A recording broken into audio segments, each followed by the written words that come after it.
Have you ever wondered where something like a modern sitcom really gets its DNA? Well, you might be surprised to find out that the blueprint, it was actually laid out almost 300 years ago, all thanks to a rebellious writer named Henry Fielding, who didn't just write stories. No, he taught them how to be funny, sharp, and, incredibly human. Okay, I know what you're thinking. That sounds like a bit of a stretch, right? A footman from the 1700s and your favorite comedy show? But trust me on this, because the connection is absolutely real, and it is all thanks to one incredibly clever and, frankly, defiant author. And yeah, that man is our guy, Henry Fielding. See, he didn't just write novels. He injected them with this wild sense of humor, a really critical eye, and a structure that, believe it or not, creators are still using today. So let's dive in and break down exactly how he pulled it off. Now, to really get Fielding's genius, you first have to understand the world he was pushing back against.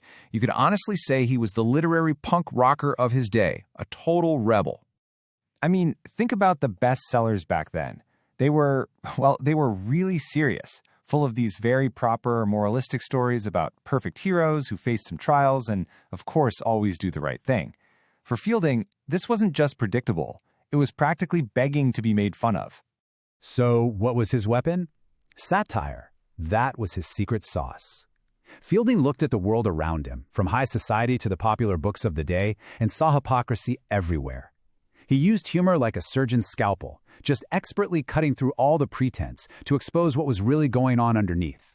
And he was not subtle about it, not at all. He took direct aim at the biggest books of his time, and his ammunition of choice was parody. This comparison right here, it says it all. On one hand, you've got Samuel Richardson's Pamela, this massive bestseller about a super virtuous maidservant, and then you've got Fielding's response, Shamela. He literally takes the exact same story and just flips it on its head, swapping out all the earnest moral lessons for some really biting satire.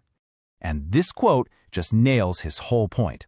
Fielding's Shamela isn't virtuous at all. She's this brilliant, cunning operator who just uses the appearance of virtue to get what she wants. With this one character, he completely blew up the whole sentimental, moralizing trend and forced readers to ask, hey, what does virtue even mean, anyway? But here's the thing about Fielding. He wasn't just about tearing things down. His next big move was to build something totally new, right from the ground up. And that brings us to Joseph Andrews, which many people consider one of the first real English novels. Here, Fielding did something revolutionary. He created what he called a comic epic in prose. So he took the grand, sweeping scale of an epic poem and just smashed it together with everyday life and a huge dose of comedy.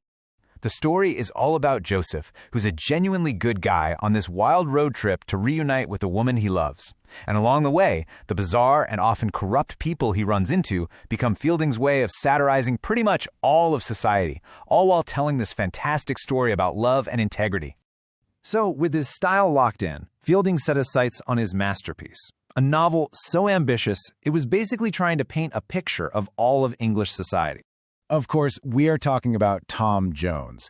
This book is an absolute monument. It's so much more than a story. It's this sprawling, vivid portrait of an entire era, and it's just packed with humor, adventure, and some seriously sharp social critique.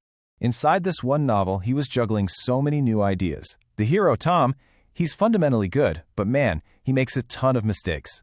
That was a huge change from the perfect heroes in other books. And get this, Fielding himself is basically a character, a narrator who speaks right to you, the reader, cracking jokes and giving his opinions. This incredible mix of ingredients is what made Tom Jones such a game changer.